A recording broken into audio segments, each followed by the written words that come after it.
بسم اللہ الرحمن الرحیم۔ شروع کرتا ہوں اللہ کے پاک نام سے جو بہت بڑا مہربان نہایت رحم والا ہے۔ دوستوں، بہنوں، بھائیوں، بزرگوں، السلام علیکم۔ تاریخ اسلام کی قسط نمبر 49 میں ہم آپ کو خوش آمدید کہتے ہیں، اور ہم اس میں بیان کریں گے فتنہ ارتاد کے بارے میں۔ تو دوستوں، عام طور پر لوگ یہ خیال کرتے ہیں کہ حضرت صلی اللہ علیہ وسلم کی وفات کے بعد مدینہ، مکہ، طائف کے سوا تمام ملک عرب ایسا مرتد ہو گیا کہ لوگ تو توحید کو چھوڑ کر شرک میں مبتلا ہو گئے اور اللہ کی جگہ بتوں کو پوجا کرنے لگے تھے۔ حالانکہ یہ سمجھنا سراسر غلط اور خلاف واقعہ ہے۔ بات یہ تھی کہ کذابین یعنی جھوٹے مدعیان نبوت بھی نمازوں وغیرہ عبادات کے منکر نہ تھے، اور اس ارتداد کفر و شرکت کے لیے نہ تھا، بلکہ بعض ارکان اسلام بالخصوص زکوٰۃ سے لوگوں نے انکار کیا۔ اس ارتداد کا سبب قبائل عرب کی قدیم مطلق النہانی اور آزاد منشی تھی۔ اسلام نے لوگوں پر زکوٰۃ فرض کی تھی۔ یہ ایک ٹیکس تھا جو اللہ قدر و مال دولت صاحب نصاب لوگوں کو ادا کرنا پڑتا تھا۔ اس ٹیکس یا اخراج کو آزادی کے لوگ اپنے لیے ایک بار گراں محسوس کرتے تھے، جو ابھی اچھی طرح ذائقہ اسلام کی چاشنی نہ ہوئے تھے۔ انہوں نے اس اسلامی خراج کی ادائیگی سے انکار کیا۔ باقی مذہب اسلام اس کو انکار نہ تھا۔ زکوٰۃ کا انکار چونکہ قبائل کے مزاج اور مادی خواہشات اور جذبات کے مناسب حال تھا، لہذا اس انکار میں ایک سرے سے دوسرے تک تمام ملک شریک ہو گیا۔ یہ چونکہ ایک سرکشی تھی، لہذا 9 مسلم سرکشوں کو مسلمہ اور طلیہ وغیرہ کے کاذبین اور اپنی طرف جذب کرنے والے مالی عبادات کے علاوہ جسمانی عبادات میں بھی تخفیف کر کے اپنی نبوت منوانے کا موقع ملا۔ بہرحال شرک اور بت پرستی کا مسئلہ مطلق زیر بحث نہ تھا، مگر دین اسلام نے نوع انسان میں جو شراز بندی اور نماز قائم کرنا چاہتا، نماز بغیر درم برم ہوا چاہتا تھا۔ اس عظیم الشان خط اللہ مشرکین اور کفار کا مار کا رہے سے زیادہ سخت اور دشوار تھا، کیونکہ منکرین زکوٰۃ کے زیم اور اعلانات سنتے ہی ابو بکر صدیق رضی اللہ تعالیٰ عنہ نے صحابہ کرام کو جمع کر کے مجلس مشاورت منعقد کی۔ تو بعض صحابہ کی یہ رائے ہوئی کہ منکرین زکوٰۃ کے ساتھ مشرکین اور کفار کی طرح قتال نہیں کرنا چاہیے، بلکہ یہ رائے بھی اسی طرح کمزور تھی جیسے کہ لشکر اسامہ کی روانگی کے خلاف بعض لوگوں نے ظاہر کی تھی۔ اس طرح اس رائے کو صدیق اکبر رضی اللہ تعالیٰ نے نہیں مانا تھا۔ اسی طرح اس کمزور رائے کو بھی انہوں نے قابل قبول نہیں سمجھا اور فرمایا کہ اللہ کی قسم، اگر زکوٰۃ کا ایک جانور یا ایک دانہ بھی کوئی قبیلہ ادا نہ کرے گا تو میں اس سے ضرور قتال کروں گا۔ مرتدین کے وفود مدینہ منورہ میں آئے اور انہوں نے درخواست کی کہ نمازیں ہم پڑھتے ہیں، زکوٰۃ ہم کو معاف کر دو۔ حضرت ابو بکر صدیق رضی اللہ تعالیٰ نے یہ جواب سن کر وہ اپنے قبائل میں واپس گئے۔ یکا یک تمام ملک میں حضرت ابو بکر صدیق رضی اللہ تعالیٰ کے اس عزم راسخ کی خبر پھیل گئی، اور مرتدین یا منکرین زکوٰۃ مقابلہ اور مہر کارروائی کے لیے تیار ہو گئے۔ صوبوں کے عالموں نے اپنے صوبوں کے باغی ہو جانے اور زکوٰۃ وصول نہ ہونے کی اطلاعیں بھیجی۔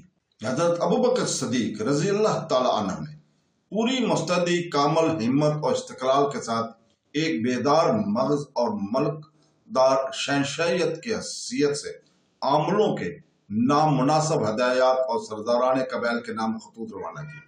ابش اسامہ ادھر رومیوں سے برسر پیکار تھے، ادھر مرتدین جو مدینہ کے نواح میں جمع ہو گئے تھے مدینہ پر حملہ کی دھمکی دے رہے تھے۔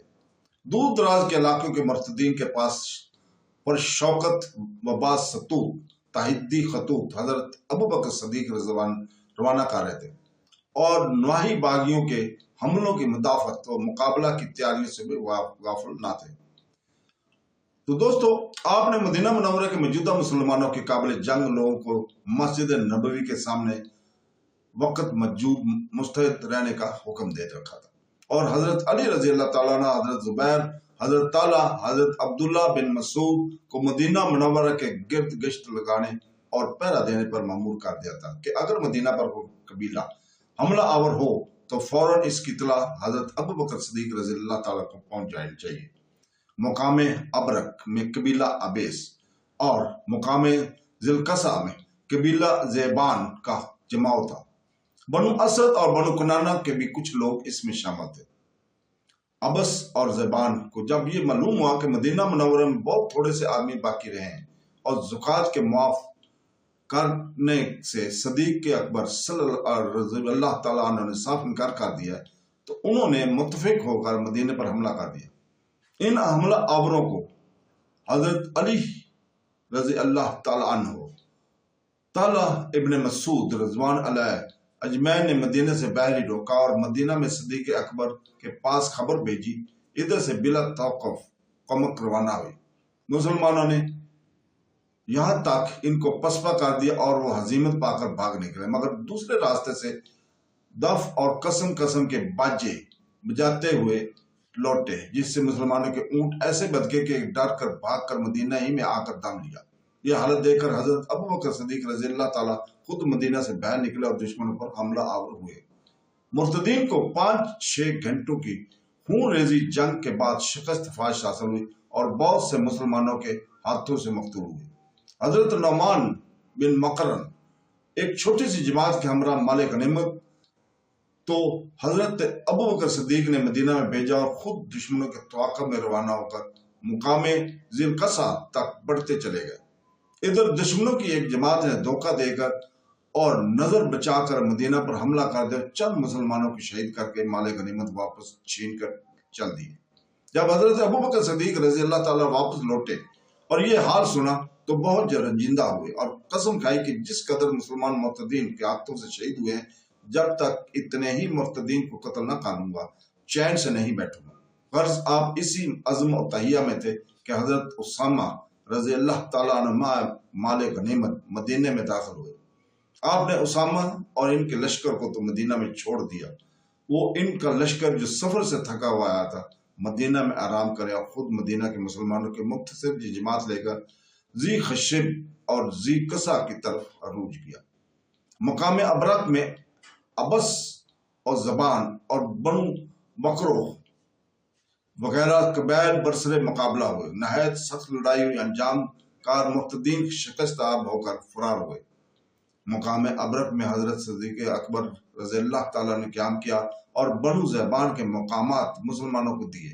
ان کی چراگاہیں مجاہدین کے گھوڑوں کے لیے وقف فرما دی۔ وہاں سے آپ مقام ذیلقصہ تک تشریف لے گئے اور دشمنوں کی کرار واقعی گوشمالی کی، پھر مدینہ منورہ میں واپس تشریف لے آئے۔ اب لشکر اسامہ نے بھی سستا لیا تھا۔ ملک عرب میں حضرت ابوبکر صدیق رضی اللہ تعالیٰ کو جن لوگوں سے مقابلہ مقتالہ درپیش تھا، ان کی 2 قسمیں تھیں۔ اول وہ لوگ جو نجد و یمن اور حضرت موت وغیرہ کی طرف مسلمہ اور طلیہ اور سجا وغیرہ مدعیان نبوت کے ساتھ متفق ہو گئے تھے۔ ان لوگوں نے لڑنے یا قتال کرنے میں کسی صحابی کو اختلاف نہ تھا۔ دوسرے وہ قبائل جو زکوٰۃ کو ادا کرنے سے انکار کرتے تھے، ان سے قتال کرنے کی بعض صحابہ نے نامناسب خیال کیا تھا، لیکن حضرت ابوبکر صدیق رضی اللہ تعالیٰ عنہ کے اظہار رائے کے بعد سب صحابی ان کی رائے سے متفق ہو گئے تھے۔ ان دنوں قسم کی لوگوں نے کچھ فرق تو ضرور تھا، لیکن مسلمانوں نے جب کہ دونوں کے مقابلہ اور مقاتلہ کے یکساں ضروری قرار دیا تو پھر دونوں میں کوئی فرق اور امتیاز باقی نہ رہا تھا۔ اور حقیقت بھی یہی تھی کہ دونوں گروہ دنیا طلبی اور مادیت کے ایک ہی سلام میں بہہ گئے تھے، جن کی صدیق کی تدبیر اور روحانیت نے غرق ہونے سے بچایا اور اس طوفان ہلاکت آفرین سے نجات دلا کر ملک عرب کا بیڑا سیل اور فلاح تک صحیح سلامت پہنچایا۔ تو دوستو، اس کے ساتھ ہی ہم اجازت چاہتے ہیں کل تک کے لیے۔ انشاءاللہ تعالی اگلی قسط کے ساتھ خوش آمدید کہیں گے۔ اللہ حافظ۔